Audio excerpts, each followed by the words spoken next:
This week's episode is sponsored by Dark Samson Hair Beauty Aesthetic Salon.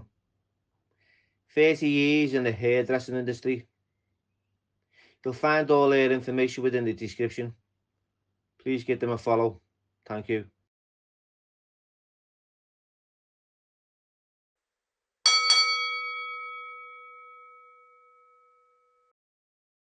Hello everybody, welcome to the Billy Moore podcast, and today's special guest is a former super middleweight champion, Tony Quigley. Thanks for having me on. How are you, Tony? So tell us a little bit about yourself, because you're more than just a boxer. What was it like growing up? Where did you grow up? Tell us a little bit about yourself. I'm from Kirby. Grew up in and around fighting from the age of 4. But basically started off in the martial arts, karate, following my dad. My dad was into his karate back then, and sort of went from there. Went through the karate scene. First competition I went into, I was 4 years of age, and I was too young to enter because I think it was under 10s. So I started crying, and they went, "Okay, we'll let you go in, but told the lad to take it easy on me." I think he was 10, I'm 4. Yeah. And the first thing I did was jump up and punched him in the face and got disqualified. So that was my introduction to fighting, really. 4 years old, fighting a 10-year-old. Yeah, and then punched him, and then I remember getting picked up by the referee, and everyone was laughing, and I got took off the mat. He got given back to my mum. Was that like Shotokan? Shotokan karate, yeah. I think that was the rave back in the day, wasn't it? Yeah, Keon Kata. Yeah, that was the first one, your white belt, wasn't it? Keon Kata. Yeah, but my dad was immense in the Kumite side, the fighting side of it. He was just mincing fellas, leaving them on. I've never known so many ambulances to need to turn up to a sports centre when my dad was fighting. In the end, he asked him to stop competing. When he hit someone and his nose turned inside out on a family charity event. Did he, what's the name? Your dad, did you inspire to be your dad? Was he a role model? Was he something that you wanted to I was terrified of him. You was? I was terrified of my dad. I was terrified. He was the most scariest thing in my life. I was absolutely terrified of him. Everything. I obviously loved him, but I think I was more at that age, grown from a child right up to a man where I was able to feel like I could control my own mental side of myself. Yeah. My dad's always had that thing over me, like this thing where... It's mad that, innit? Because my dad had the same hold over me, even when I grew up and I was a big man, and he was like, he looked old and, quite vulnerable. I was still scared. Yeah, well, even now, everything I do, I look to phone my dad and almost get like a recognition thing off him. Even now, I'm like a father of 4 myself. Yeah. And it's always been that thing with him, because he ruled with a bit of an iron fist. My dad as well. I was an 80s baby. You do something wrong, you get cracked, don't you? Yeah. Do you know what I mean? So not like these days where you can't answer your kids back. But I used to just, if I'd done something wrong or something that wasn't to me dad's liking, you just get chinned. Yeah, I remember growing up and having the same feeling. You couldn't answer your mum back. You couldn't. It was just not like it is today. No, the kids don't realise how lucky they have it, do they? No. It's so. Introduction to fighting, from the age of 4. Did you enjoy it and want to continue? Obviously, you must have. Yeah, I loved fighting. I loved fighting right through karate, and then I think about 7 or 8. I started. My dad used to train in the old Kirby Stadium. Used to pad all the boxers, all his mates at the time who we worked with on the doors and that. So I used to come, and in between the rounds, I used to jump in with my gloves on and just box. So I was doing that for a bit and then got into it. I loved it at first, but then when it goes from fun to very serious, as soon as you start having your amateur fights, and it's a win-lose situation then. So it goes from you loving the sport to anxieties and worrying about getting beat, worrying about letting your dad down, that type of thing. I liked it, but the thought of losing and what could have come from me losing was... The consequences, yeah, because my dad didn't really, didn't take me... Not that I lost much, I'll be honest with you, but when I did lose, it's sort of like... My dad never enough. No, but it wasn't that. My dad didn't really know how to deal with watching his son lost, so he sort of took her out on me, and I was like... He made me know that I let him down, and I didn't want to do it, but I had to do it because I was good at it. It was a weird situation. It was sort of like, you know, if you win, it'd be great. If you're on your way home, like you'd be terrified thinking you only get chins when you come through the door. But I had to say, I always share it. Like my first experience of getting in the ring and telling me dad that I was having a fight was, he said to me, if you don't knock him out in the first round, I'll knock you out. Right, that was pressure. No, there was no pressure. That was it. And I remember it was in Waterloo, the new Monster Rose, and there was a kid and I seen him and I walked over and said, mate, I'm going to smash you to pieces. And I didn't knock him out in the first round, but I stopped him. And I ref stopped contest in a second. Yeah. And I was still, you know, the anxiety and going home. And he said, "Did you do it? Did you knock him out?" And I went, "No, but I stopped him in the second." And I knew you won, and you've got the stoppage. You would be happy. Yeah, it was enough for him, but at the time it wasn't. You know, for me. Yeah, I think that's the thing with us though. Like you sound like you've been on a similar journey to me, where you didn't. I stopped boxing for myself. I was boxing for my dad. Yeah. I was boxing to. I was sort of like, you know, like a dog does something and it comes up and looks at you, looking for that recognition, the pat on the head. I become that kid. Everything I done was to try and impress my dad and get that I wanted my dad to turn around to me and let me know that I've done well. Yeah. And it sort of that controlled me childhood, to be honest with you, which took away me fun of being a teenager. It affects your self-esteem, doesn't it, growing up? It affects your own personal confidence. It's it for me. It was like always seeking that approval and wanting to be liked and loved, and you know. I don't think I'm fully past it. No. Even now, I think it's something that's inside me. If you want me, don't point. We're here to be honest, aren't we? Do you know what I mean? So, I think it's something that's been. I'm always looking for someone to tell me I'm doing okay. Even now, I'm 37 this year. I've got me 4 kids, and I'm always like, if I do something, I need to be reassured that I'm doing well. I don't know whether it's because I've been coached all my life. Yeah. And the coach always tells you when you do good or bad, or it's like now, like when you get left, once you finish boxing, you get left to your own devices. You're still looking for that recognition of someone telling me you're going in the right way, or you're doing the right thing, or you're doing something wrong. It's sort of, I sort of shouldn't need it, but it's something that I can't help to look for. Yeah, it's a big it's a big factor in it. Once it's over. You know, where do you go from there? And just the door gets slammed in your face and that's it. 1 minute you can walk through, anyone knows me, I'm not about this, but you can walk through town, people want a photograph with you, you can go to a restaurant, someone might recognise you, you can get a table when there was no tables, to like people just walk past you, or you just become, that 5 minutes of fame's disappeared and you come to just a normal person, and I don't know if it's just me mentally, but I believe that people look at you in a different way. If they're not genuine people, they look at you in a different way and they'll step over you to get to the next person, which I think everyone's experienced a bit of that, haven't they? But we do live in a dog-eat-dog world. Yeah, it's like, I remember Frank Maloney saying to me when I used to manage me, he went, "I'll step over you to get to the winner." I thought, well, at least you said that to me face, I can handle that. It's the ones you thought were genuine. The sincere. Well, I can't say Frank Maloney now, it's Kelly, isn't it? But you know what I mean? Yeah. He was Frank at the time. What's it called? The genuine ones who were thought were there. Well, they all disappeared along with everything else. That's what he's saying. Like boxing is a lonely sport, and it's at the end of the day, it's a lonely sport, and I think you have to be a bit tapped to I genuinely do. You have to be a bit tapped to dedicate your whole life to something, which is not a definite. You get in the ring and like you do your camp and. You're hating it. Well, you can enjoy it at times, but most of the time you're hating it. All your mates are going out, and there's, you know, you discipline in it. Discipline there, and then you everything you do is for that hand raise at the end of the fight. Then you'll have a week off. You'll enjoy it, and then straight back to being back in the gym again, 2 to 3 times a day.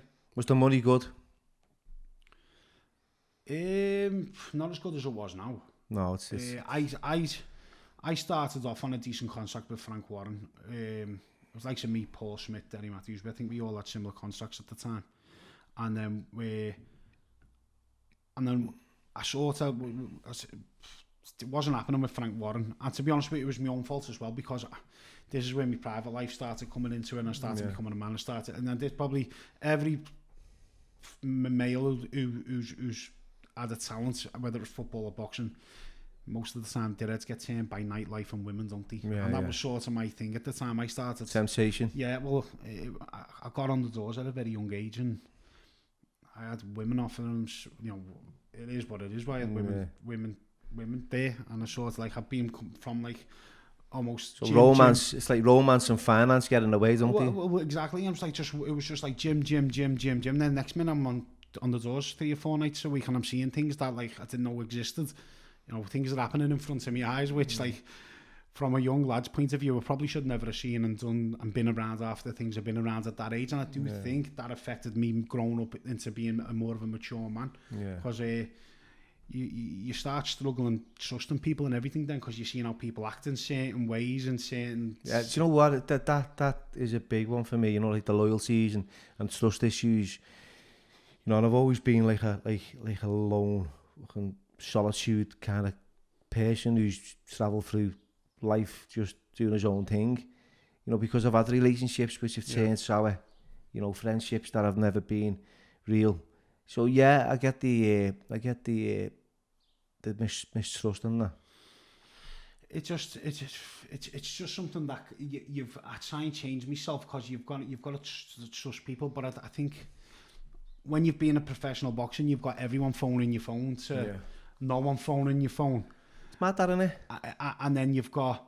But it was me. I was never a mixer. I was a bit like yourself. I've never been on the scene, and I've never been involved in a certain type of group of people. I've just been myself. I could walk through situations, and every group could have a problem with each other, and I could walk through and they're onto everyone. Because I've just always barely never been... took sides with anyone. No, I'm just me. And like I said, I've always stood by it. If someone's good to me and looks me in the eye and shakes my hand, even doesn't matter, I'll always do it back to them. It's just the way I am. I'll never take sides unless it involves me. Yeah, there's always that one, isn't there? There's you know, them resentments that some people have with some people, and you go, you know, I've had mates that go, I don't like him, and there's mates will go, I don't like him now, just because you don't like him. And all of a sudden, you know, you're not liking someone because your mate doesn't like him, doesn't get on with him. But then he could be the best fucking person you've ever met. You know what I mean? It's just... There's always situations like that. I think it's called misguided loyalty, innit? What I like to do in them situations, I like to just stop and just say, well, I disagree with you. Yeah. And I agree with you. I think you're out of order, and I think you're right on this one. And I'll tell them my point, and I'll try to put them out of it. Yeah. And I'll have nothing to do with it. Do you know what I mean? Just choose... Have an independent view on it. Don't start being funny with me if I'm talking to him, and vice versa, because I'm not involved in your little petty arguments. It's not something I'm interested in.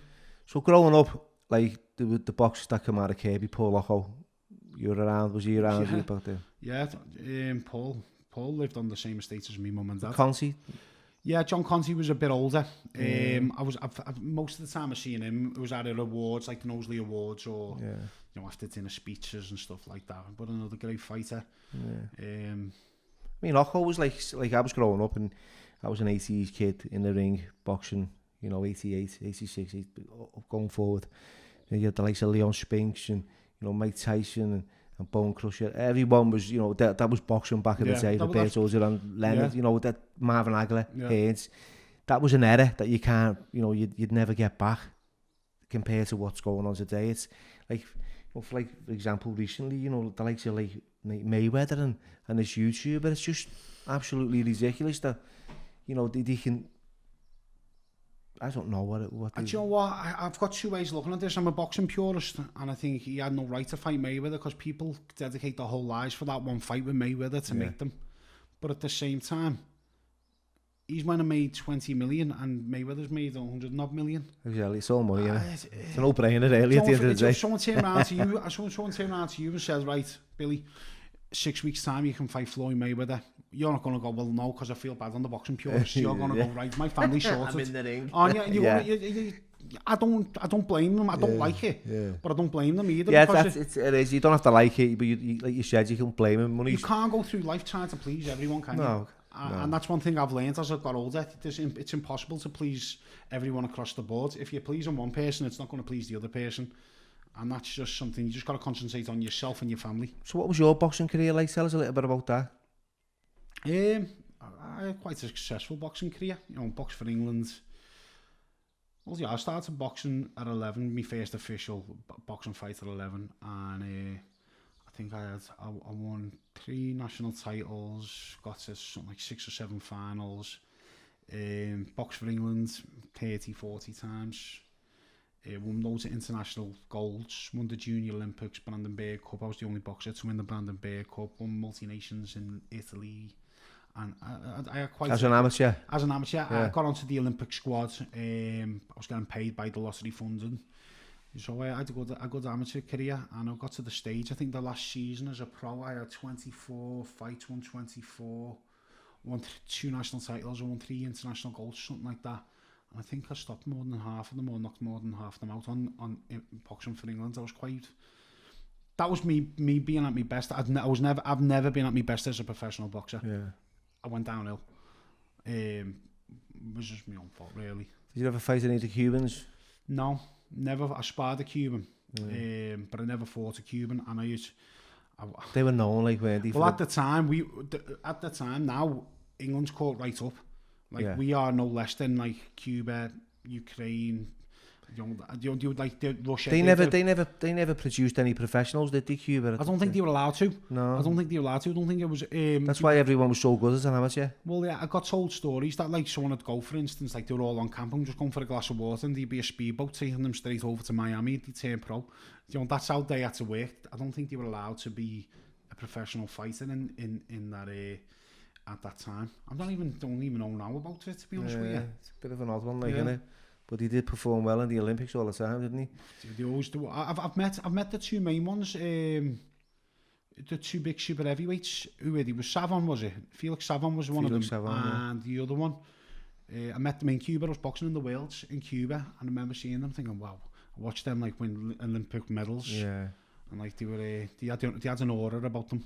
It's nice that, and you notice something like that. Yeah, they had an aura about them. They come in and they were like, just that calm, cool aura. You know, like I just thought How did your professional career go? You said it went downhill. Yeah, my professional career went as I become a professional fighter, I become a doorman. Yeah. Sort of doesn't really go hand in hand, to be honest with you. So Jimmy was the same, ain't he? Jimmy Neri. Yeah, well, there was loads of fighters like Gary Ryder was another one. Yeah, to be Gary's a good, solid. Yeah, and there's a lot of fighters who just goes to show that like it didn't pay the bills, did it? I could have been really good. Going off what I achieved, I could have been really good. All it was just basic domestic title challenger, and to be honest with you, I got that out of being in the right place at the right time. I'd have never fought Tony Dodson for the British title if Brian McGee never pulled out in the Echo Arena and they needed someone to help sell tickets and make a fight out of it. So that was the Battle of the Mersey, was it? Yeah, was it the Cock of the Dock? No, Battle of the Mersey or something like that it was called. But I'd have never got that opportunity. I was supposed to be fighting for an English title against a Brendan Ingle fighter, I think.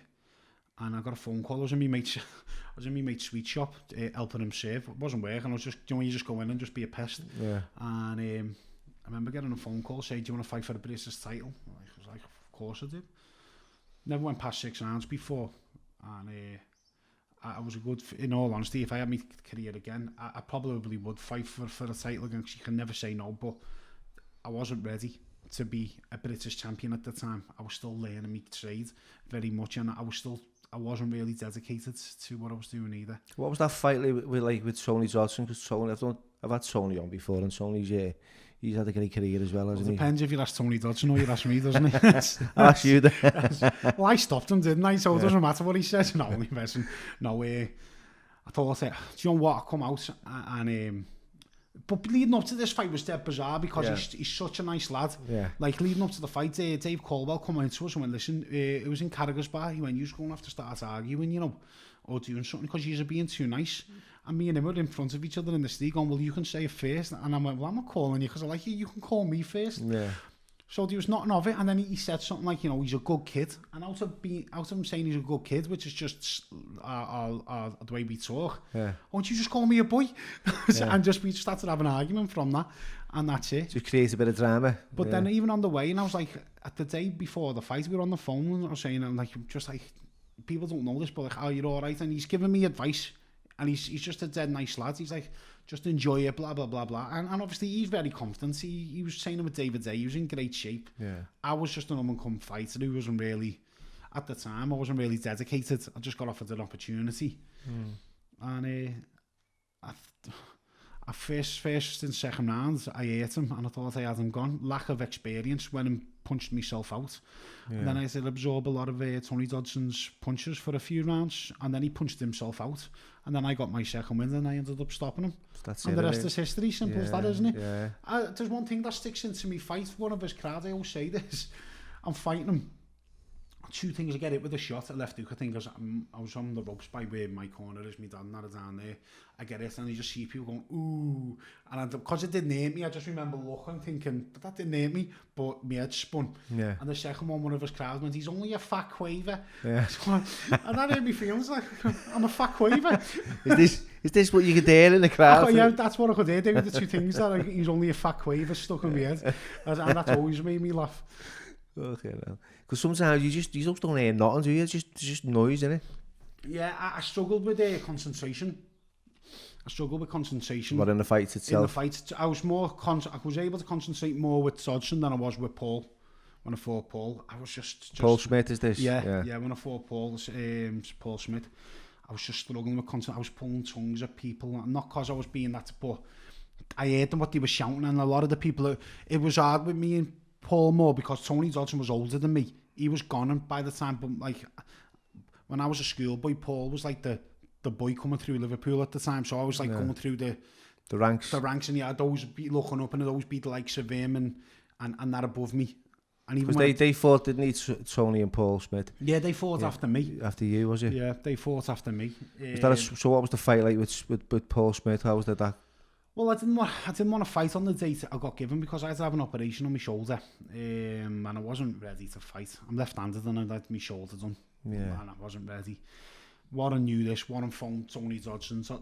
Tony phones me and goes, Tony, I've been told you're pulling out this fight.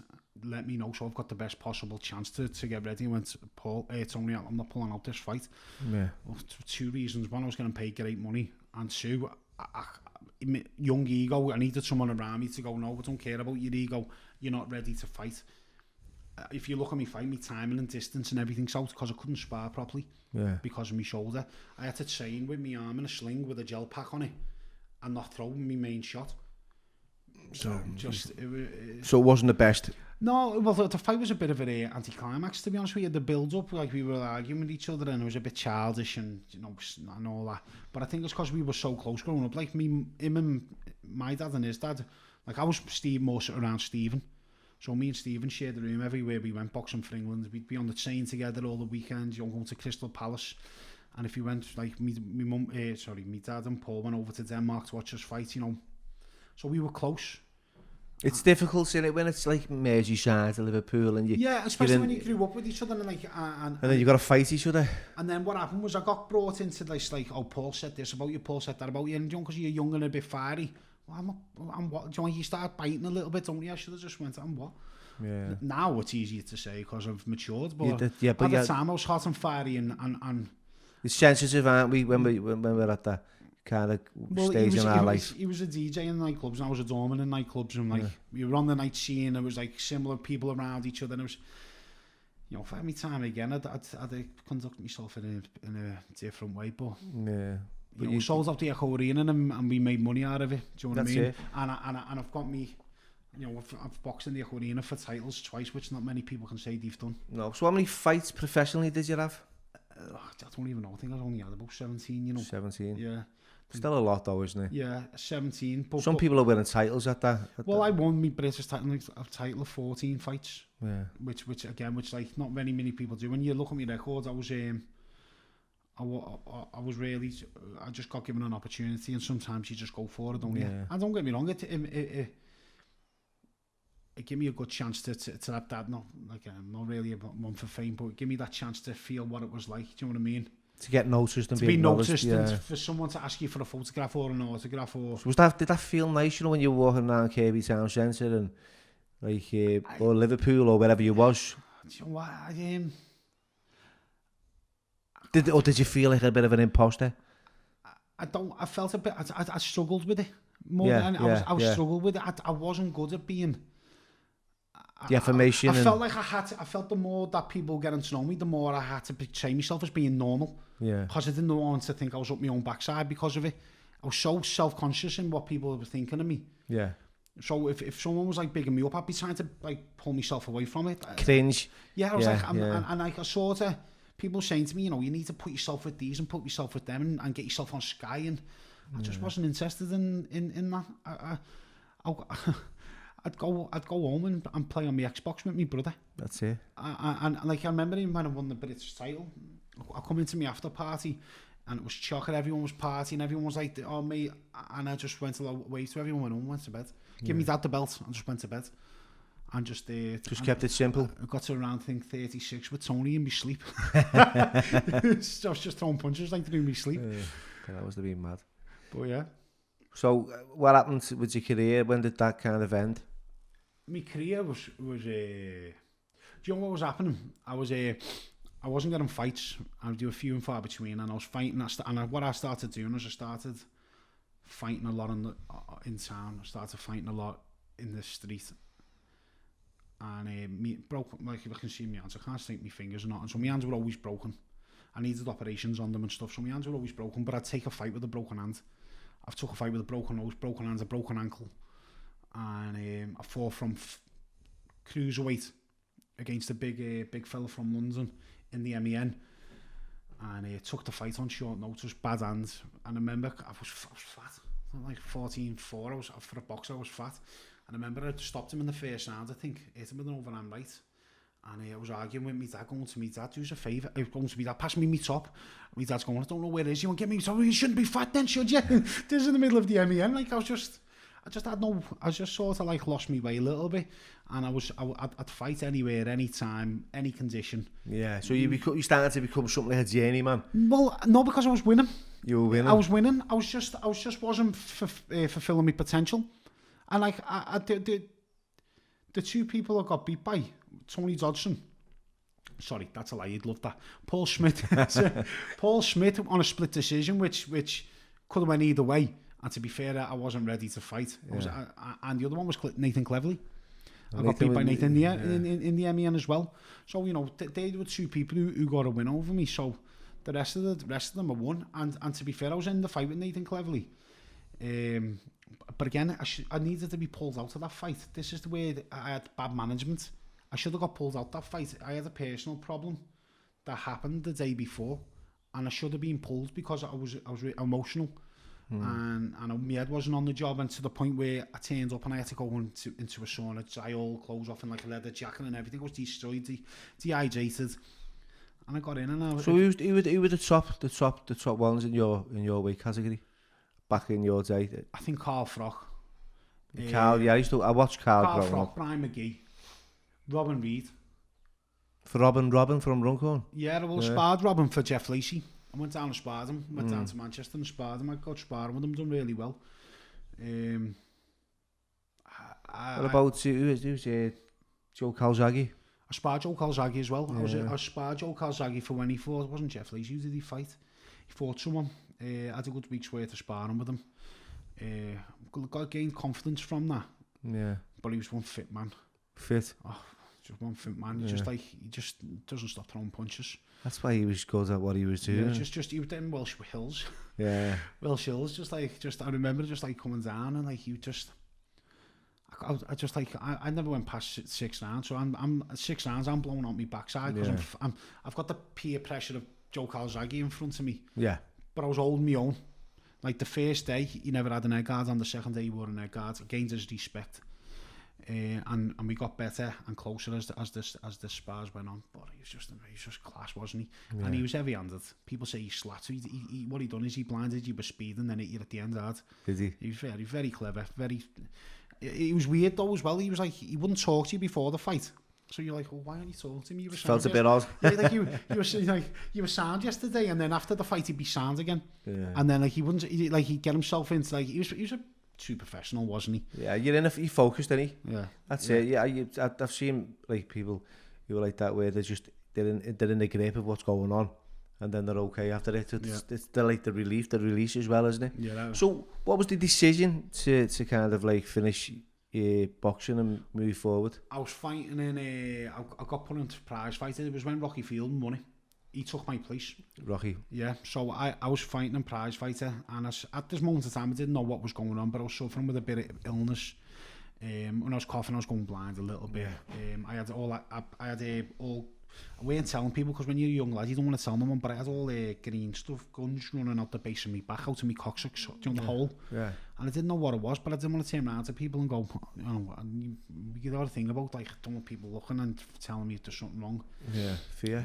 So I had pulled out, and no, that's a lie. I was out the ring for a bit. Then they wanted me to have a fight, a comeback fight. And I had it in Manchester against some journeyman lads, like win some, lose some type of journeyman lad. And I was that drained, I was thrown up, and I said to my dad, I can't warm up. He went, what do you mean? I went, I can't warm up, just let me walk to the ring. I was just floating on, I wasn't in the fight. I got a draw out of it, but I lost the fight, easy. Yeah, I thought I lost it easy. I was crap. I had nothing in me. I was running on empty. I had the same feeling in the 11th round that I did going into the 4th round in that fight against proper fighters. I was that unwell. Come out and the next day, my back just exploded. The cough, went blind, went to the hospital. My body was fully infected. I had all my white blood cells, the bad ones, took over, and I was in hospital with tubes up my back, draining me out, and then that took 6 or 7 operations then to get right. Last operation of that. So at this moment in time, I go in fit, and then I have the operations, and every time I have an operation, I think, well, I'm going to eat, because I'm going to go back to the gym, but then I need another operation, then I'm going to eat, and I'm going to go back, and then I just went on and on. So I put up on about 4 or 5 stone. The weight just blew up. But I was being greedy, because I was deliberately being greedy, because in my head I was going to get back fighting again, and I hadn't had a rest for that long, so I thought I'll make the most of it. But I didn't realise around that time as well, I had my brain, well, obviously my brain tumour was growing. Do you reckon I've been growing it for 9 years, because it's that big. Yeah. So that was playing havoc with my hormones in my body as well. So I just blew up in weight, and then sort of never got round to it. I made more comebacks than bloody Peter Andre. Do you know what I mean? I was just I genuinely wanted to get back and fight. I just couldn't sustain any sort of diet or any sort of training regime. I just ran out of energy, and I was wondering why. It was the more I failed, the more I was losing a piece of myself, trying to get back to where I was, and it was never happening. It was knocking me confidence as being me. Yeah. And then obviously it turns out that I was unwell anyway, and it was never going to happen. So you had illnesses, underlying ones that you never knew about. Yeah. Ones I ignored, on underlying ones which I never knew about. And I didn't find out about the tumour till I was driving home from training people in Hammer during a striking clash with them, and started going blind. These headaches were coming on, and I started going blind. Went in, found out I got a giant prolactinoma, and it was squashing my optic nerves, eroding the base of my skull, and just on my carotid artery, and just taking over my brain space. So how's this tumour now? It got worse. It's got worse? Yeah. Well, it got better, then it's got worse again, it's grew again. So I'm at a stage now where it's affecting my eyesight. It's growing into more space. Do you think possibly that I've got it's affected me? I've got a bit of brain flu coming out my nose now. Yeah. So, next time I've got to walk around with a tube. So if you see me like that, it's because I've got to collect it there and then and go into the hospital with it. Because they left the operation, and then they start talking about it. You've got to worry about meningitis and everything with it, having your own side. Yeah. So I've got another appointment coming up in 2 or 3 weeks, and then see what they say with it. See whether they said if they can't get the tumour to shrink off my nerves, I'm going to go blind, and at the operation they'd have to operate, which you don't really want to, because they can't operate on the areas that need to be operated on, because it's too it's not worth the risk. The reward to risk isn't there for them to do it. And how have you cope with all this though, Tony? Because it's a lot. I don't know. I've read a few of your statuses and I feel for you. I've been in this last couple of years. I've been in and out of court over my children. I've been in and out of hospital.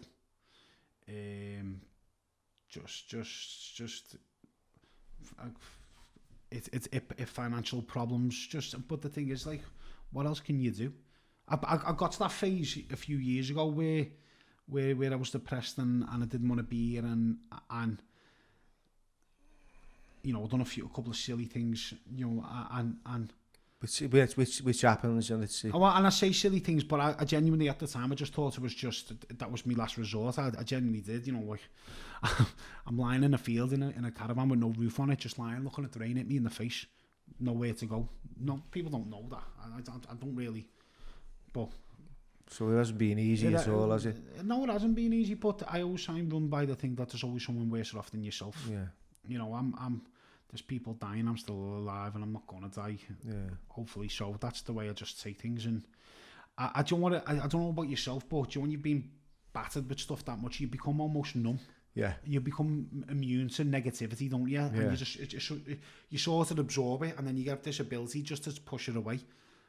Sometimes I get a bit weak, and it does affect me more days on others, but on a whole, I make a laugh and joke out of things when it's my way of dealing with it. Yeah, I think for myself, I agree with what you said there. It's like you become conditioned to see like all that hardship as normal. You know, when you cope with it becomes normal. Yeah, you cope with it a bit easier. I mean, your experiences over the years, you know, they harden, you know, your soul, and you become a little bit more like, okay, it is what it is, and move on. Yeah. Where as you're growing up, you know, you're a lot more sensitive to things. Yeah. You know, your ego's massive. You know, your hormones are all over the gaff, and you got a point to prove, haven't you? And obviously, because of the way I was brought up and the way the people I was around and working and things like that, I was I didn't think I had an ego, but I was too eager to be the person at the front, because I wasn't. I never had that. I lacked fear, which I wish I had a bit more. I don't know whether it's. They say people who lack fear have probably brains habits, don't they? Well, I probably. Do you think about it? I've been fighting from. You said earlier on though, didn't you? Like, you know, you have to be tapped in the head to. Yeah. It's for people who are not a scouse, it's tapped is like round a bend in a sense, isn't it? Yeah. Well, when you think about it, most fighters, you know, they might hide it well on camera, but you know them personally, and most of us are around the bend. We are. Most of us are tapped. Definitely. We are. We've what we do for a living. And you have your struggles. You dedicate your life to something with a high chance of you never walking away with anything. Is a crazy concept, isn't it? You know, dedicate your life to this, even though like the 1% will make it. You could be that 99%. You'll still dedicate your life. Like there's lads fighting now for 500-600 quids, and they're more dedicated than world champions in millions, and they'll never make that money, but they're dedicated to, and I take my hats off to them, because if I genuinely never thought at the time I couldn't make it, I wouldn't have done it. I'd have looked elsewhere to try and make money. I just thought boxing was going to be the way. Yeah, and now you've moved on from the whole boxing side of things, and you know, you're working in Ashworth now, aren't you? Yeah, I'm a nurse, mental health nursing assistant now in Ashworth Hospital, which is quite a career change. It's a surreal world. Yeah, I had an old guest of mine, Ben Ashworth. He mentioned you. Yeah, Ben. He said you were quite helpful and supportive when you were in there. Yeah, I think I try and be different. Do you know what it is, right? I think because I walked in there and one of the patients had me on the wall. One of the patients knew me, and then obviously staff talk, and then before you know it, the patient, not all patients, but the patients who had a bit about them. That's, you know what I mean. Who were like the boys. Yeah. They respect me because. You're a screw. That's what the mentality is, screw. And I'm not a screw, far from a screw. Yeah. I'm just trying to help you. To be honest with you, I don't even know I've got the job. Just, you know, I'm just in here. Yeah. But all I've done was I was just real, and I still am just trying to be real and be straight. Like I can't come from a qualified point of view, because I haven't got all them qualifications. I've just got a lot of skills that I've acquired just living a normal life, going through being me through life. I've learned my own skill set, which seems to help a certain type of person in them situations, and not just in Ashworth, in general, with people talking to me and stuff like that via social media. I just try and give them an opinion, because I've been to places similar to a lot of people where mental health's concerned. I've been down. I thought tablets was the case. I've been to see, psychiatrists trying to tell me, like what's wrong with me? Why am I feeling like this? I don't understand it. And then obviously it turns out with me hormones, with the tumour. It makes sense today, but back then it didn't make sense to me. I just thought I was going genuinely round the bend. I didn't know why. But I thought I brought that in with them respecting me being a fighter. Sort of works with me, because they have like a level of respect for you, and they don't they listen to you, because they know you're not like you're not just a kid who's still living in the mud. Yeah, but even working there, you're surrounded by a lot of notorious, at least the boys or whatever. But that's how I describe certain people in there. It's hard, No, you get it when you're away. The lads, you know what I mean. People who are a bit more savvy. In life. In general, they can kind of operate in the dark and manipulate you, and they're good at what they do, and that's just it is what it is. So you must have been surrounded by the notorious kind of gangsters in there, and people, killers and murderers, and the fucking whole shooting. It's surreal. It's surreal. How did that feel though? It's surreal because you read the paper, and you watch the news, and you think, if he come near me or my family, I'd do whatever I'd have to do. And then you go into work, and people who've done things like that, you're then nursing. You're then making them a cup of tea. You then want to speak to you. You then want to you're doing the obs and stuff like that. And you think, and then you come out, you get in your car, and you're like, that's just not normal. It becomes norm. It becomes norm because you've as soon as you step through them doors, you have to be non-judgmental. So you can't judge people as a professional point of view about what they've done in the personal life. They're there to be nursed by you. But you still have the other side of your brain that, So you got the likes of Dale Cregan that are in there, and he was, all over the papers for fucking blowing people up. So you're working around people like that, and you've got the Yorkshire Ripper. You've got fucking don't know who's in there these days, you know what I mean? Yeah, again, that's... And you see them as individuals and just people... It's you read what the index is and what they've done, and I guess, everyone knows what Dale's done, don't they? It's all over... It's all over... It's all over social media, it's all in the papers, it's all over the news. So I'm not telling anyone, but then when you meet him, he's not that guy that you'd expect to meet. He's polite, well-spoken, respectful, and again, I'm not. It's hard because what he done was horrendous. What he done was horrendous, and who he was, and what he done, and the lives that's been damaged by that world is I can't. I'm not condoning it, but as a on a one-to-one basis, and me being in a non-judgmental area. He was good. You can have a conversation with him. He's like I said. It's weird because you'll watch something on the news, and then the next day you'd go into work and you'd be playing FIFA with them. and crazy, innit? I'm bantering with them, having a game of FIFA. So what you see being portrayed in the papers and in the media isn't what you're seeing as you're going in there, and you're seeing a different person from what you're believing people are being told. Because I understand what you're saying, because I get it. You know what I mean? Where you read about someone, you think, fucking that's horrific, that's horrifying. And then, you've already preempted the meeting and what they're like, and you've already made that judgment. And you're preparing yourself to be up against a monster. Yeah, well, you prepare yourself to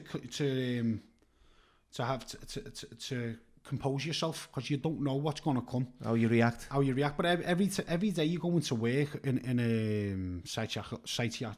psychiatric hospital. Yeah. You never know what it's going to be. It's not a 9 to 5. It's unpredictable. You can walk in one day and be absolutely fine. You can walk one day and be surrounded by absolute murder, people being it, self-harming, craziness. It's a crazy hard job, and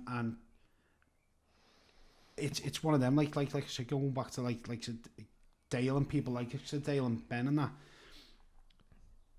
They were just normal lads. Take away, if you didn't just take away their past and just judge them on what you see today, they were just normal lads. It's hard then to think like, you know, there's more to them than what, because they're good. But in your opinion, do you believe, right, like having spent that bit of time with someone, that they can change from who they are to something else? Yeah, because we've all have. Yeah. I have. You have. Yeah. We all have. It's hard to say.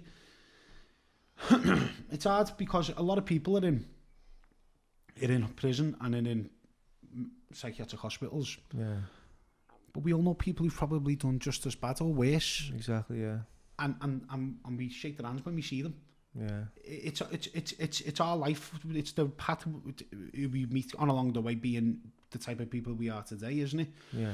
You know what I mean? So it's hard to be like, it's hard if you live a straight life and when I say straight life, and you don't know, you haven't grew up around boxing, and you haven't grew up around town, and you haven't grew up around certain people, then you can judge people. But then, like, when you come from like of us, and we've background that we've and the people we've met, and the people we talk to, and the people who've done, who we know, we're not that far away from them every day, are we? No. Does that make sense? It does in a sense, yeah.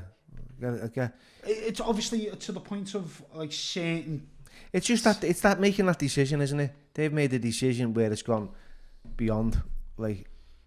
It's down that. I don't ever think I could ever do something like that. I don't know why. No, I couldn't. And I have thought. Look, don't get me wrong.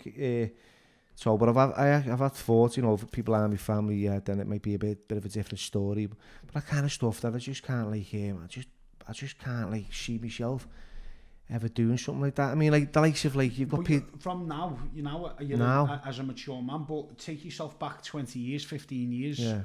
What about them? 20, 15 years, I was a fucking nightmare. Because that's most of the. Let's go back like less than that. To be fair, I was really psychotic. I was a different person from the person sitting here today, looking, you know, you in the eye and going, look, yeah, you know, let's talk about this. So yeah, you know, I don't know what. Because these a lot of people haven't committed the crimes in the late 30s. They've created, a lot of this stuff's been done in the early 20s. Yeah. Do you know what I mean? That if like I say, people as they get older, they mature. Well, most people slow down, mature, think about what they're doing a bit more. They have a lot more to lose. Yeah. Like when I was in my mid-20s, early 20s, I had nothing to lose. Yeah. Now I've got 4 kids. I'm terrified of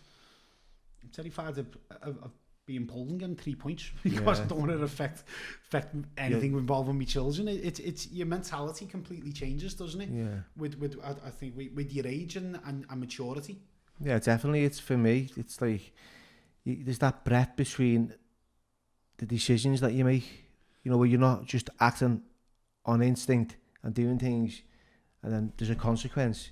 You're actually like playing a tape a little bit forward and go, "Oh, hang on a minute." Yeah. Take your own inventory. You know, think about what you've said. You know, that's one thing I've tried to do though. I've tried to surround myself with people who can tell me and give me some sense instead of go on. Like I've got a friend, Jason. His name is. He's a very successful man, lovely fella. If I've got a problem, I'll phone him up and I'll run past him saying, "Hey Jay, what do you think of this?" And he'll go, "Well, just take a minute. What do you think?" And then, or sit on it 24 hours, come back and we'll have this conversation again. And by the time that happens, it's gone, it's fizzled out. Well, that's important. I believe that's, you know, that communication is very therapeutic with someone else, because for me, it's like, you know, I've always like ran on my first thought instead of sat and then. That was me. Like if I could walk down the road, I've got to think about what my agenda is, what my motive is. Yeah. Right. Why am I doing this? Question it, and then rationalise it, and then. But all in a split second. Yeah. So, you know, and people, it might sound like a big thing when you go, okay, so lesbian gender, what's my motive? I've got to question what I'm doing. I've got to think about the right thing. Which way am I going to go? How's it going to play out if I do this? You could do that within a split second. It doesn't have to take a whole day thing. But at the same time, you know, I've had to like share information with friends and get their feedback, and it's probably not what I wanted to hear. Because you know, I'm used to people saying, yeah, fucking sort that, do this, do that. But when it's just like, well, sit back, lad. Remember how you was and how you behaved and how you reacted. Yeah. You're just on the receiving end of yourself when you're speaking to this other person. Exactly. You know, because when someone's like that to you, fucking, that's exactly what I was like. Yeah. You know, and what was you when I was exactly like that? I was just a scared, vulnerable kind of like, you know, trying to be someone, but inside I was just fucking wanting to be liked. You know what I mean? Yeah, I think that's the thing with I understand what you're saying, wanting to be liked, because but you've also, I'm not saying you had to be being in our case, but you couldn't show a sign of weakness either. No. In a, it doesn't have to be like a bullying way, but you know, if in Liverpool, if someone puts it on your toes, you can't back down. No. You can't. I can't. I think that's just something that's bred into us.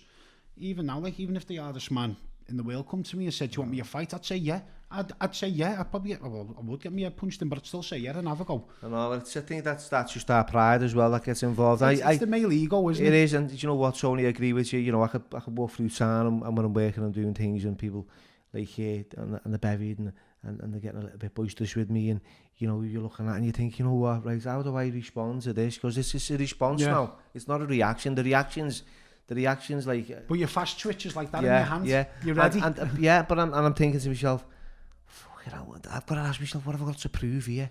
You know, and I've had that one where I've walked away and I felt like I've heard that little voice in my head saying, you shit house, you fucking shit bag. They're judging you, they're laughing at you, and you're walking away, then you're telling yourself, and that's when you go back. Yeah. You know, and then it's a fucking problem. And I've done it loads of times, and I've had my head punched in, and you know, I fucking punch people's heads in because of the way my thinking. It's like, you know, that one show is a good one for you, mate. You know, like, do you think I'm a dickhead? Do you ever had anyone say that to you? All the time. And the minute someone says that to you, what's your first thing you think? Well, you've already just told me your answer, you're out by having to say that. You just go like that, what the fuck am I? I'm just been thinking about what my fucking mom was going for tea there. I haven't been thinking, you're doing my thinking, by the way. So I used to always say that. Does he think I'm a fucking, and do his thinking? So, yeah, I do that, but I don't say it to them. But I do that in my own head. I think he must think I'm an idiot. Yeah. And then that'll manifest in my head for the rest. You cultivate it. And we have again, just me mate Jason. We have a little thing. We like world champion haters. Yeah. Do you know what I mean? You can just hate someone in your head, and you just want to deal, but you can't now, can you? Because you're plotting up. You're plotting exactly. But then, as long as it's only plotting, you're okay. And they're all built from resentments, and I've realised that over the years, like a resentment is like, it's French for resent, it's resent. So what happens is you keep resending that thought and that feeling. Yeah. So it's the thoughts, the feelings, and then the actions that come of it. Yeah. You know, it's always been that with me. You know, I'll get a thought, and then it become a feeling. Yeah. One of anger. Yeah. Jealousy, envy, or something. Yeah. And then it'll be like, you know, there'll be an action because of that, and then there'll be a consequence ultimately. Yeah. You know, and I think that's all being caused because of a thought. You know, so it goes down that road. And it's something that you have to deal with within a split second. Yeah. Even though that sounds like a long thought out plan, it's all, if someone's in front of you, you've got to deal with that. Like, and that's why people say to me, you know, you're an inspiration, you've changed, you've done this, Look, what I've only just become aware. It's like I'm just growing up, like you said, and you've said a lot during this podcast, Tony, is about, you know, maturing as you grow older. Now you can mature if you choose to. If you want to be, see, a lot of, and that's why I don't get with a lot of these. And a lot of people now, like I said, when I said to you before, and I say again, some people come on and do good in the podcast. Some people come on and want to flex the muscles on podcasts. Yeah. I want to tell everyone how hard they are. I'm not into that. And if you have to tell people how hard you are, that's a bit sad. Yeah. So, but like yourself, you're coming on and you're doing good, and you're giving people a chance to tell a story. Like I said to you, like, would anyone want to listen to my story? But give me an opportunity for people to listen. They might be interested, they might not, but at least I'm having a go at having and we're talking about it, aren't we? Yeah. Which you're giving people a chance. And I think like this as well, it can give someone a platform to change as well. I've noticed a lot of people who've been on a podcast, they then try and bounce off that in a positive way, and try and do a positive spin off it, which I think is a good platform for people. Some people need that little bit of that, like I say, I'll use the word platform again, but just to bounce off and then go and do something positive, because you see a lot of people trying to help kids in the streets these days, aren't you, going down the wrong roads and things like that. A lot of people trying to do that. But I think it's a lot deeper and more complex than... Well, yeah, so I've been involved in something like that for a few years now. Well, let's see, it was 2 years. Like it's weapons down, gloves up. You know, we're not talking about like put your knife down and hashtag drop the knife, because I've had that said to me all my life. You know, I was thinking about this. No matter what you say to somebody, is it going to make a blind bit of difference? No, because the people you get into, a lot of this social media stuff, a lot of people you're coming into contact with and you're trying to touch, they're not on social media, they're on the street. Yeah. They're not so they're not listening to you. They're on the street. Because I always remember not listening to drug counsellors growing up. My ma used to have them round at the door, and I'd be like, what the fuck does he know? Yeah. He's turning up in a shirt and a tie and a clipboard and telling me I need to get my shit together. He's never fucking took a drug in his life. It was but only... that's the thing, yeah. You just hit the nail on the head. If it's someone who's been around that... Exactly, yeah. And they're saying it, and they've spent a lot of time in jail, and like they've been in your case in a different country, you know, it's like... You can identify. Yeah, and you listen to them because you go, you haven't just put your head in a book and just got a degree, and you're telling me what's what, and you've never smoked weed in your life, and you tell me about drugs type thing. Yeah. If someone's walked the walk and you've got it, and you're like, well, I've spent so many years of my life in jail, and I've done this and done that, and I've got to live with them, this, that, and the other. I'll listen to that more. It'd be a different story if you had a platform and you were using it, but you had no integrity in what you were doing, you know, outside of the platform. Yeah. Wasn't fucking coinciding with the goodness that you're telling everyone you're doing, and you know there's something wrong then.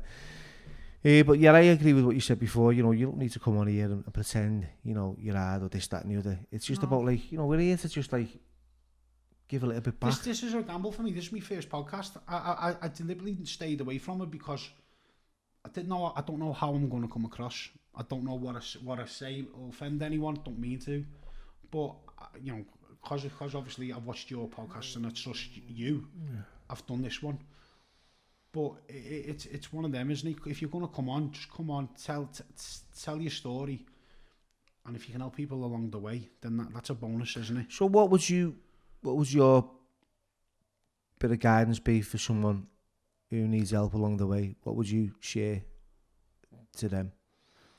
I get asked this on social media all the time. People messaging me, and what it is, because I'm quite open about my illness, about me life, about me depression. I get lads who'll rather come and speak to me, and I won't say, and I've never repeated it, I won't say the names, but I put a few little nice comments up just to, like, you know, positive quotes. Yeah, and it's nice to you know to feel like someone's got that thing about you. But I think the initial thing you need to do is you to change. You've got to really want to. I know a lot of people speak to me and they go, oh, I want to change, I want to do this, I want to do that, but they're not quite at that stage where they can change. At that moment in time, they want to change. It's like starting a diet, isn't it? Yeah. You start your diet on a Monday, but on Wednesday you've broke it again. Yeah. You know what I'm saying? You haven't got out that. You haven't got to that place where the cycle in it. There's a pattern. Yeah. You haven't got to that place where I think a lot of people hit rock bottom and there's nowhere else to go. And then once you get, I don't know about yourself, you've been here, and I'm sort of like half talking on myself as well. Once you get to rock bottom, there's no, you either go that way or you pretty much stay where you are. Stay where you are, and then like obviously with the depression and everything around it, and then the abusing of the body, it's a matter of time before something happens and you die one way or another, isn't it? Yeah. And you affect people. And I've always like said this. I think you know I'm grateful for the life that I've been given. You know, I've had a few tough experiences over the years, and I've learned from them. I grew from them as well, and it's also allowed me to be a part of my family's life. You know, my mum, my brother, my sister, and having them for the first time come to me and ask me for a bit of guidance, whereas before I was just begging and pleading for a pound note off them, Yeah. you know, causing loads of stress, causing loads of pain and misery, to a point where they were glad when I got arrested and put in jail. You know, where just now, get a respite from you. yeah, and now it's like they could be on the phone. You know, what do you think about this? And that's a beautiful kind of What you do feeling. with your Joe with the minute, you don't mind me mentioning his name. No, brilliant. It's great. It's just like it's inspirational. I said it to you, didn't I? Like you've got him tackling obstacles that have been a big major part in his life, and he's doing it with a smile on his face, and his character and his personality is getting better as he's growing in his confidence with around it as well, isn't he? Joe's got autism, and off camera he can be a little bit ski with. People see, you know, he's on camera and you know, well, I'm around that, so I get that. And not just that, we're not all of us 100% every single day. No, and that's what it is. He can be a bit of a Grinch, and he can be this, that, and the other, but he's got that way where he thinks, you know, I'm wrong, I'm in the wrong, so, and I'll admit it, and I'll make amends. Well, that's good to have. That's that what capacity. He does. He's got a good. He goes like, you know what, I'm sorry about that, Bill. He'll move on from it. That's good. And he's not scripted, and it's so I love that relationship that I've got with him. Have you thought about trying to take him more down a positive road? In what sense? Like supporting Liverpool. Liverpool FC. Yeah. Because the Everton stuff's it's very negative, isn't it? I know he's the main Everton fan at the minute. As Joe, we'll leave it at that. So yeah, so I don't think I'll be his favourite podcaster. No, will I? He's one for the city and one for the community. He's our kid. You know, he is what he's just man of the year. So moving on, I've enjoyed this little podcast. What about see, I always say this, so right, so what pearls of wisdom would you have for someone? I know we've shared a lot anyway, you know what I mean? So what pearls of wisdom would you have to share with a young Tony Quigley coming through those doors of life? What would you tell your younger self? Oh, surround yourself with the right people. Just think about what you do before you think about your actions before you do them. Take it. I'm like you. Like a thought come into my head, or someone will come into me going, "Oh, this is just I'm coming. Let's go." Yeah. Like I haven't even had it. I haven't even thought about it. I haven't had the chance to say to him, "Well, what happened?" Before he's even finished, I'm like, "Come on, let's go and deal with it then." And like just step back and think things over. Think things over, and just don't react straight away, because things in the heat of the moment never seem to be as bad the next day, do they? No. Do you know what I mean? Once you sleep on something, and that's the major thing. That's people, and I still get wound up now, and I have to get on the phone to my mate, and he goes, "Just sleep on it, and just see how you feel." And once I sleep on it, I go, "Well, it doesn't mean that much to me now." Where there was a major problem the day before. Yeah. Just sit back, think, and go and speak to someone. Don't go and speak to someone who's a bit of a go on lad, yeah. Don't speak to him. He's the worst person you can speak to. Speak to someone who'll tell you you're wrong. They're the people you want to speak to. They're your real friends. Yeah, the ones who'll tell you you're in the wrong, or you need to think about what you're doing, or you're going to end up. The ones who'll tell you the negative, because you know you're doing something wrong. You just want someone to tell you it's okay to do it. If someone's telling you it's not okay, listen to them, because they see something. Go and speak to them and have a conversation with them. Brilliant.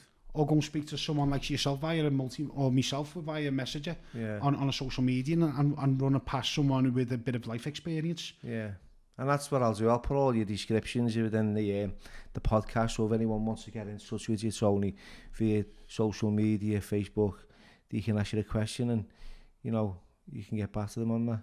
It is nice to feel that you can be a benefit to someone else's well-being. And again, that's because of the life I've had. And the joy is because you've been in this public eye a bit, but they've seen you struggle and suffer a bit. You're easier. I think I'm easily approached. I'm a bit like yourself, and a bit like other people I've seen on your podcast. There's nothing fancy over here. I'm just a lad who could fight. Yeah, right. And never made what I made it gone, so I'm just a working man now, do you know what I mean?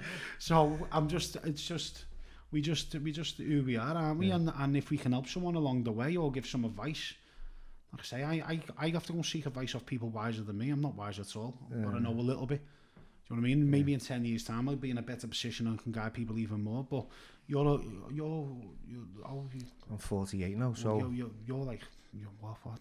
I'm like prehistoric. You're 11, yeah. I was didn't know what way to pick. You're 11, 12 years older than me, aren't you? So that you've got that 12 years worth of experience on top of your life experience as well on top of me.